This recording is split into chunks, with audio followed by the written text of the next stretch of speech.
Hi everyone, welcome to my channel. Let's see pile foundation part 2nd.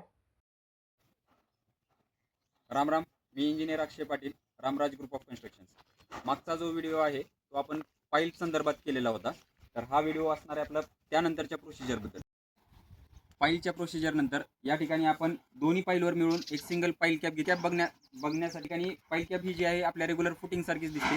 यातलं जे reinforcement आहे ते steel design प्रमाणे आपल्याला बॉटम रेन्फोर्समेंट आणि टॉप रेन्फोर्समेंट करून त्या ठिकाणी बांधी करून नंतर त्या ठिकाणी आपल्याला कॉन्क्रीटचं कास्टिंग करायचं आहे.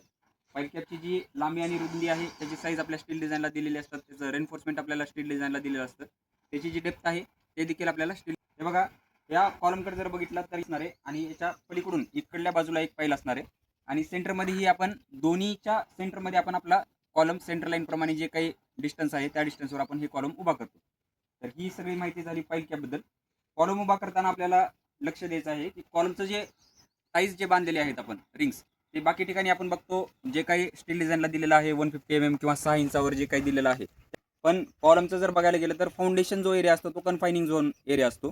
त्या ठिकाणी स्मिक झोनचा खूप जास्त लोड येणार असतो. त्यामुळं आपण हे जे आपण 100 mm म्हणजे 4 इंचावर आपण कन्फाइनमेंट झोनमध्ये बांधत असतो. आणि वर पण तसं त्या ठिकाणी आपण ते 150 mm किंवा 6 इंचावर आपण त्या ठिकाणी बांधणार आहेत. तर कन्फायनिंग झोन जर सोडलं त्याची जी हाईट असते ते फाउंडेशनपासून स्लॅबपर्यंतच्या हाईटची h/4 ह्या डिस्टन्सवर आपण कन्फायनिंग झोन म्हणत असतो. तेवढ्या डिस्टन्सवर आपल्याला त्या ठिकाणी 100 mm किंवा 4 इंचावर आपल्याला त्या ठिकाणी बांधायचं आहे. बाकी जे काय आहे साईज ते आपण रेग्युलर 6 इंचेस 150 mm वर आपण बांधत असतो. तुम्हाला पाईलबद्दल आणखीन काही जर शंका असतील, डाऊट असतील तर आम्हाला कमेंट सेक्शनमध्ये नक्की कळवा. त्याबद्दल आम्ही परत एकदा नवीन व्हिडिओ बनवून घेऊन येऊ. आणखीन एक महत्त्वाचा मुद्दा सांगू इच्छितो. या ठिकाणी आपण बीम जे आहे ते या ठिकाणी टाय बीम घेतलेला आहे. पाईल कॅपची जेवढी डेप्थ आहे तेवढीच या बीमची पण डेप्थ आहे.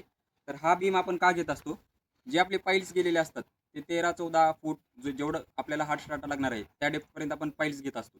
तर तेवढ्या हाईटपर्यंत पाईल सरळ आल्यानंतर त्याला कुठेतरी टाय करणं खूप गरजेचं असतं. तर त्याच्यामुळे आपण या ठिकाणी ग्राउंड लेवलला आपण या ठिकाणी बीम घेतलेला आहे, जेणेकरून हे जे दोन पाईल्स आहेत, पाईल कॅप्स आहेत, याला आपल्याला टाय करता येईल. आता बऱ्याच वेळा काय होतं, आपण अंडरग्राऊंड फ्लोअर वगैरे घेत असतो, अंडरग्राऊंड एक्सकॅव्हेशन केलेलं असतं. त्या ठिकाणी काय होतं, जे काही तुमचे ग्राउंड लेवल्स आहेत, प्लिंथ लेवल्स आहेत, त्या लेवलप्रमाणे तुम्ही हे ठरवा ड्रॉईंगप्रमाणे की तुम्हाला ते बीम ग्राउंड लेवलला घ्यायचं आहे की प्लिंथ लेवलला घ्यायचं आहे. आता या ठिकाणी आपण पूर्ण ग्राउंड लेवलला घेतलेलं नाही. काही बीम आपण ग्राउंड लेवलला घेतलेले आहेत, काही बीम आपण प्लिंथ लेवलला घेणार आहेत. पण जर समजा तुम्ही अंडरग्राऊंड एक्सकॅव्हेशन करून जर पाईल घेत असाल तर त्या ठिकाणी तुम्ही सगळे बीम्स जे आहेत ते ग्राउंड लेवलला घेणं गरजेचं आहे. Thanks for watching. Like, share and subscribe.